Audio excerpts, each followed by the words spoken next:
culture of toxic perfectionism. And the accusation that the gospel of Jesus Christ causes mental illness is a very serious allegation. It is uniquely toxic. Like, ex-wives are not this toxic towards ex-husbands. Ex-Catholics are not this toxic. The highest are former Latter-day Saints. The Jews were so anti-consumerist, they would sacrifice the firstborn of their flocks. Members of the Church of Jesus Christ of Latter-day Saints are the most religious people in America. Can you imagine burning your iPhone on an altar? Yeah. Oh, no. That's devastating. Yeah, brutal. All of the scriptural references used in this episode will be brought to you by scripturenotes.com. For a free trial to Scripture Notes, please visit the link in the description.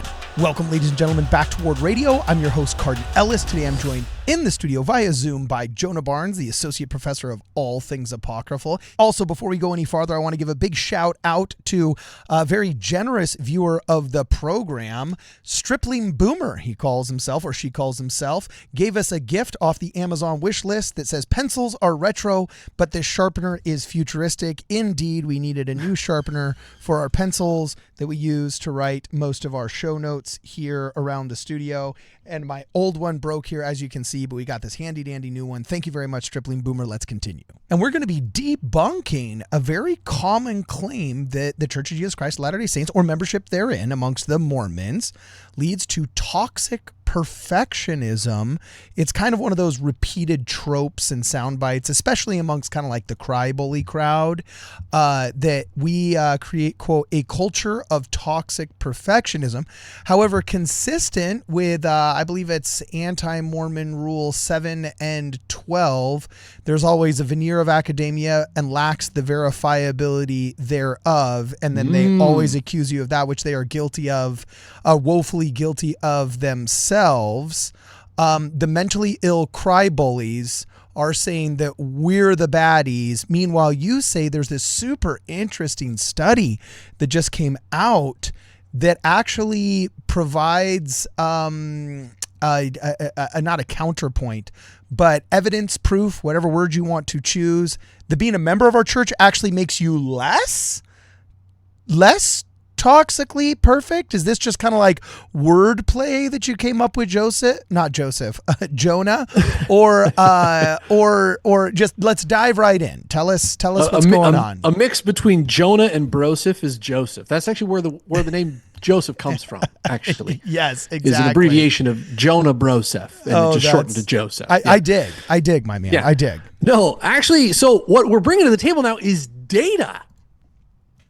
Imagine that. Imagine actual data in the name-calling mudslinging match that is, or rather the one-sided mudslinging match that is anti-Mormons saying that members of the Church of Jesus Christ of Latter-day Saints have toxic perfections. They're perfectionists. They're OCD. They're scrupulous. And the church teaches you this, and it makes them neurotic. And that's why they're all on mental, antidepressant drugs and things like that, right?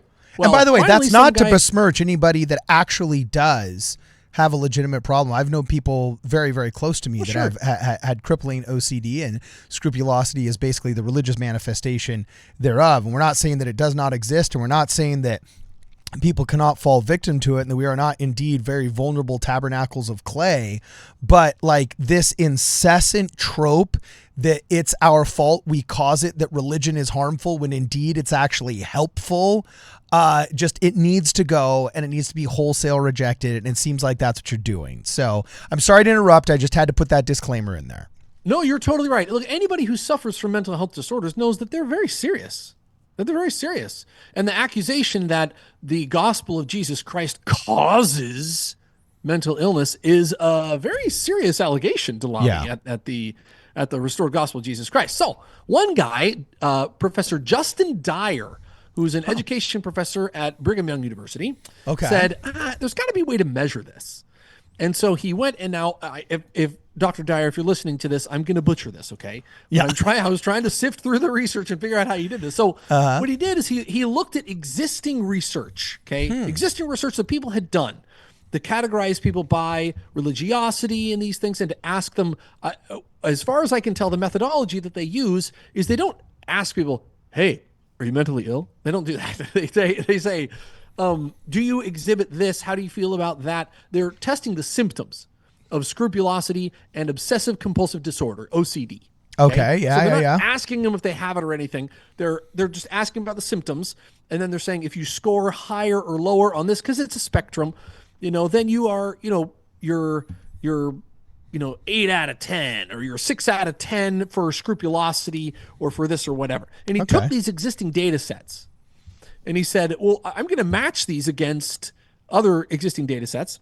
And he came up with this wonderful study that he published in BYU Studies, and we're going to look at it in a second, but first we just want to make sure that, well, I don't know if you brought up the Reddit post, which talks about the culture of toxic perfectionism. Okay, well, this is what you put in this.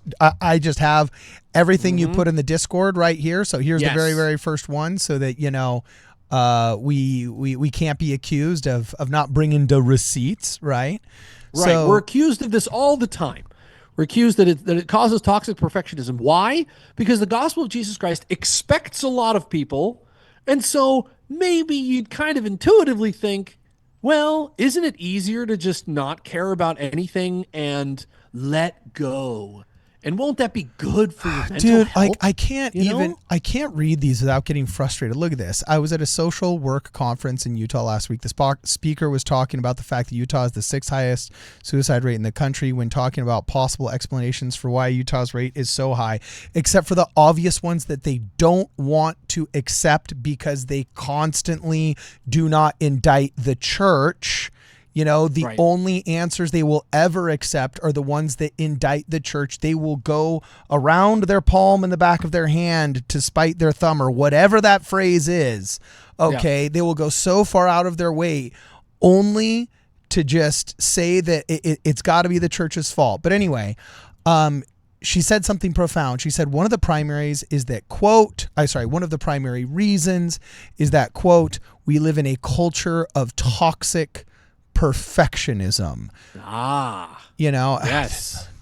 And then that's the authority. This person continues by saying, my reason for leaving was historical, but my wife's reason was mainly this exact thing, toxic perfectionism, which is then defined socially as constantly feeling like you're not doing enough, feeling like you should hide your flaws, doubts, and insecurities. I'm sorry, did you never go to testimony meeting where it's like a giant group hug?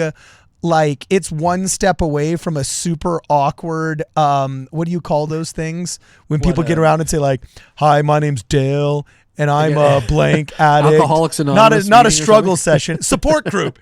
You know what I'm saying? It's like one step away from like an awkward support group, right? Yeah. And then, so you look perfect like everyone else. I've never looked around in a ward and thought, boy, everybody here is perfect. Holy smoke. But then again, I go to church in Los Angeles. I just constantly walk around and think, man, these people are crazy. But that's the best part about it. I think some of it might come from, I don't know what this effect is. Somebody in the comments will know. But when you ask little children to draw a house, they'll all draw the same house.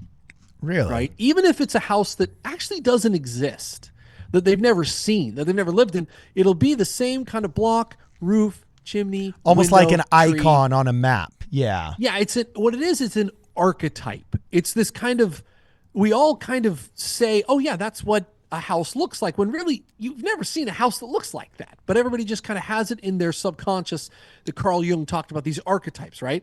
It's like, for some reason, we have this archetype in our brains that says that going to church and striving to be good and all these things must equate to higher scrupulosity and mental illness. That we just kind of assume, it's just kind of intuitive. We think that must be it. It sounds so natural. It sounds so logical, right? Yeah. So, well, it's a soundbite that is swallowed easily. And I just also want to make sure that we're really defining the terms here, and we're letting them define them really fast. It may be something that has the veneer of academia but lacks the verifiability thereof. But still, let's let yeah, them choose. some lady at Let's a let them conference. choose the definition, right? And Some then, lady at a conference, they're like, "Oh yeah, that's total, yeah." well, Take who it knows? to the Maybe bank. the lady had her PhD for all we know. But anyway, here's the In third social work? definition. You are a savage, bro. You are Really? an absolute Really? savage. Okay, so here's the third definition: is receiving constant shaming for what thoughts you have, what you wear, what you drink, etc. It's no wonder that mental health is such a significant issue in this culture of toxic perfectionism. Well, we did do a recent episode where the Women of Ward Radio did talk about loving wearing garments, but also being frustrated because there's social expectations thereof.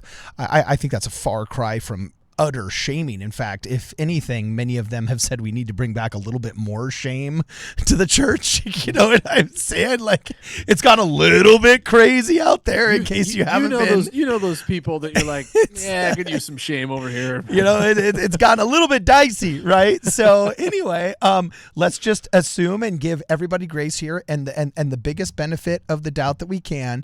Finally, they say it's no wonder the mental health is such a significant issue in this culture of toxic perfectionism, or maybe it's actually that the church helps bolster against the toxic perfectionism that is created by consumerism, by self-centeredness, by a lack of service, and that as you actually dive deeper into most, at least Abrahamic faiths, which focus on selflessness, eschewing consumerism, in fact, in adopting sacrifice, so much so that the Jews were so anti-consumerist, they would sacrifice the firstborn of their flocks, like the greatest of their actual consumer goods, right?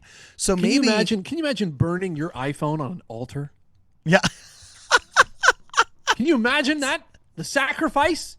Your first one too. And then you had to get the refurbished one Then from you the had to cheap get insurance refurbished. company. And you're constantly working with the refurbished one that some Assyrian had 2 years ago after you just burned your fresh iPhone 15, That'd be horrible, bro. So, receiving constant shame about what you drink, etc. It's no wonder the mental health is such a significant issue in this culture of toxic perfectionism, or maybe actually the erosion of church attendance and participation is actually the cause of more toxic perfectionism because you have less of a protection, less cartilage in the joints against the inflammation of the outside world, right? Wow, what a wonderful metaphor. Well, the great news is that we don't have to wonder.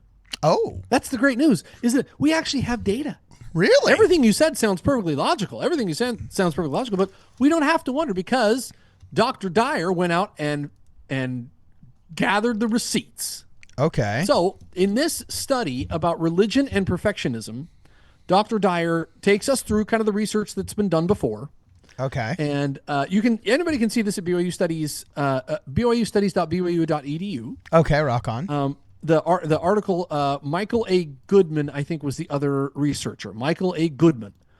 And they go through what's been done before, and then they simply reveal the stratification. What they do is they're measuring two spectrums, two scales. I think it's obsessive compulsive and scrupulosity.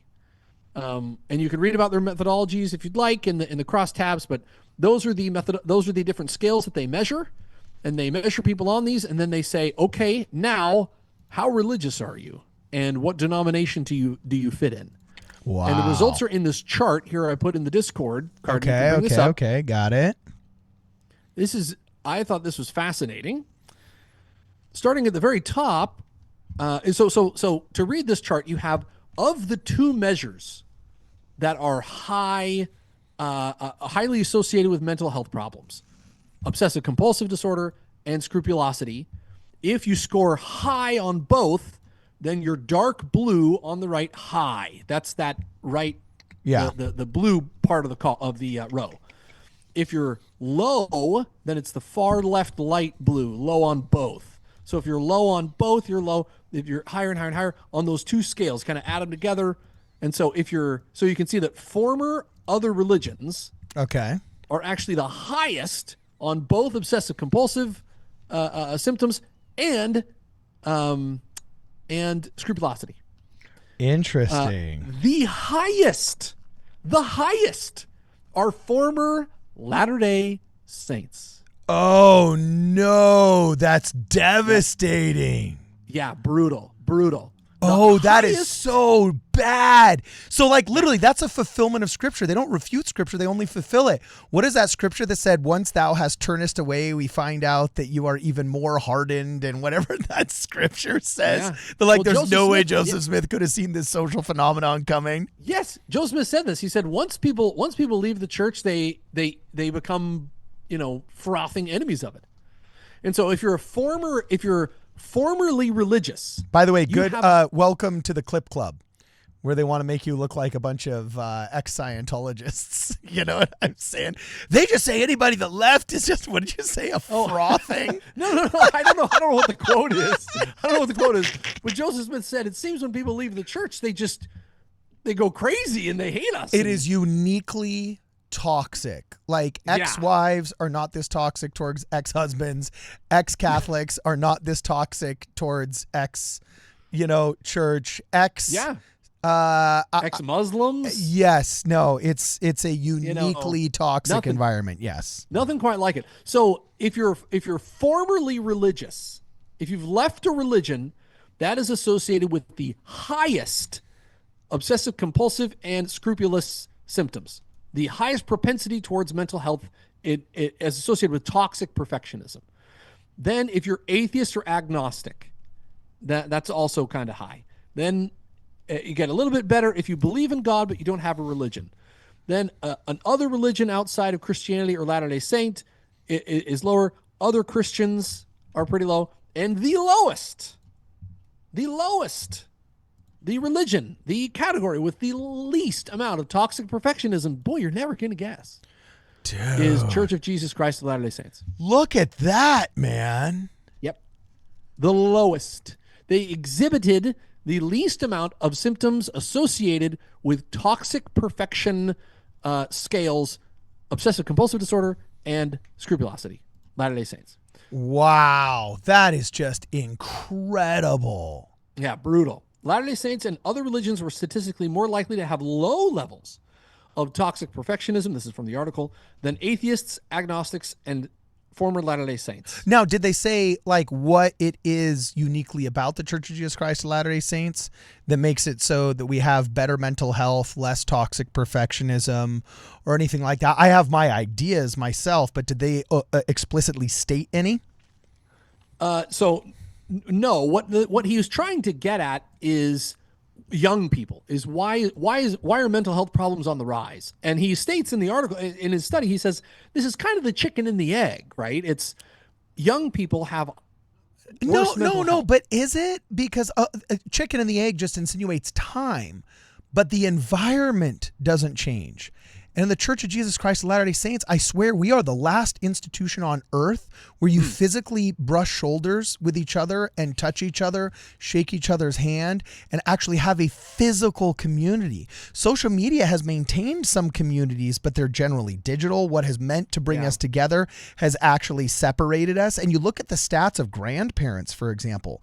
Grandparents, especially men, if they lose their wife later on in life, the difference in longevity of grandparents that touch their grandchildren physically every day. Oh, sure. Even if it's just a hug or just a high five, those that can touch their grandchildren every day have such higher life expectancy than those that don't, because separation causes anxiety, it causes stress, and togetherness doesn't.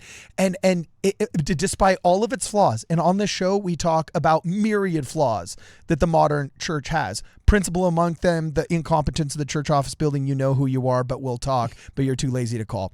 So, no, I'm just kidding.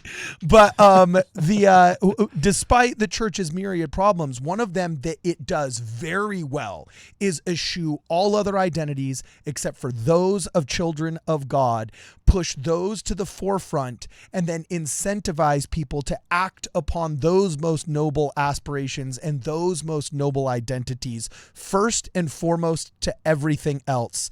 even reciting tropes such as, I shouldn't even say tropes, I should say adages that no success outside of the home can compensate for failure inside the home, Right, and right. so on and so forth, right? Well, and this is what the researchers think they're zeroing in on, is that the scale is informative, but it's actually a little deceptive, because what you could also just map this right onto devotion.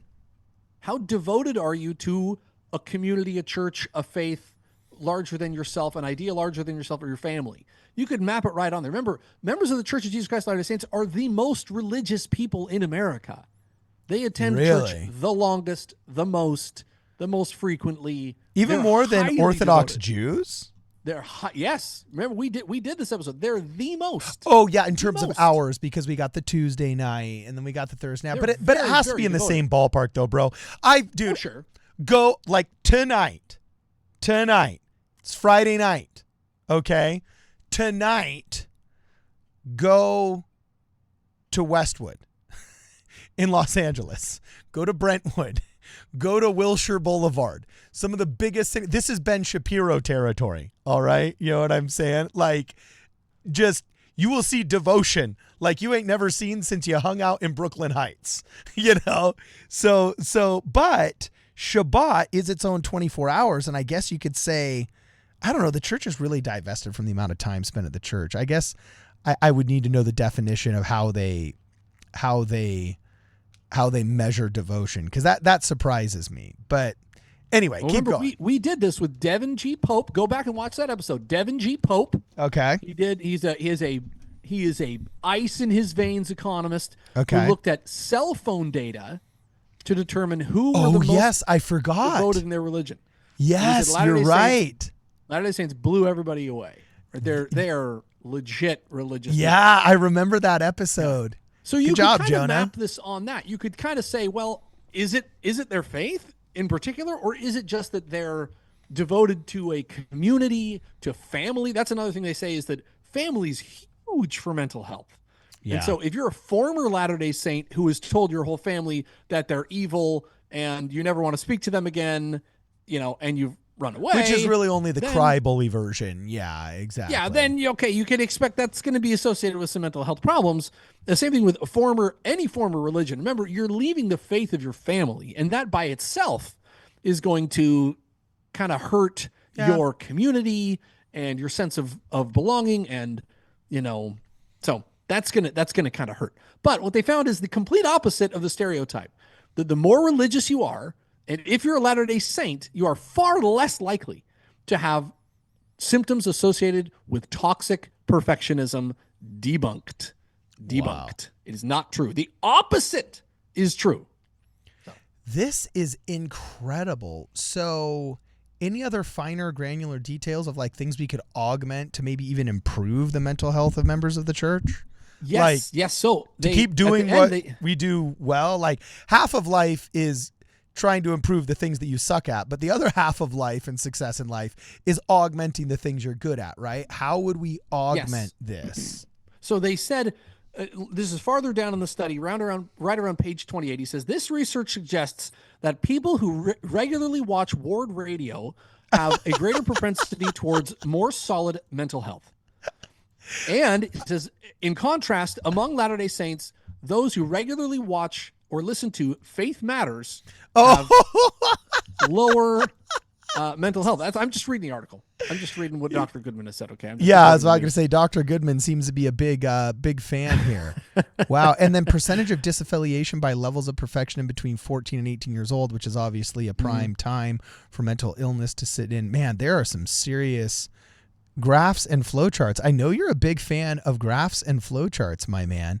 So this is just an overwhelming amount of data that covers everything from church attendance to age group, dare I say age group progression. You know, like this is some really, really interesting stuff. Yeah. I'm so glad you brought this to my attention. So anything else before we jam, my man? Anything else? The last thing is, please go check out our cell phone data episode about religiosity, and make sure you go listen to the Ward Radio Women.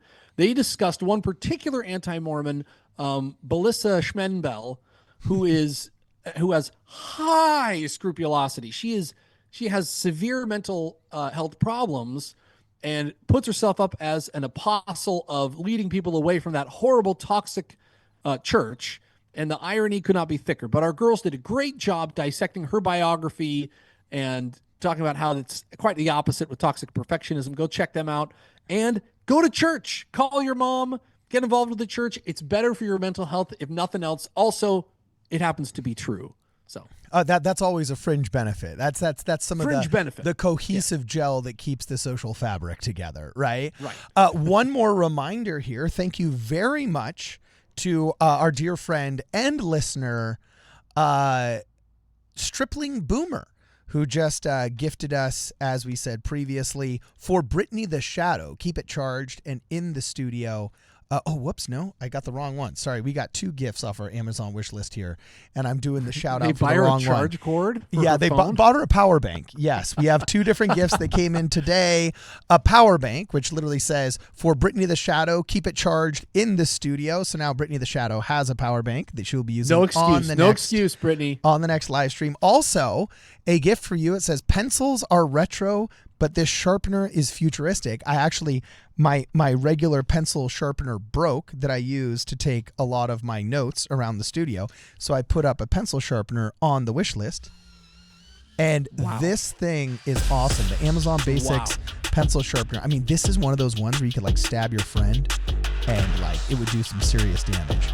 So anyway, thank you very much, Stripling Boomer, for your contribution to the Ward Radio Wigwam. This generosity does not go overlooked, guys. If you want to contribute to the channel, please make sure that you guys check out wardradio.com, where we have all kinds of cool links to the Ward Radio merch that is available there. Also back in stock are very popular War in Heaven veteran hats. If you're a person of means, please consider a contribution through Zelle or through Venmo. And while you're on the website, you might as well sign up for the newsletter. If that doesn't do it for you, please make sure you check out the Amazon wish list. Links will be in the description. As always, for this and more, please make sure you check us out at wardradio.com.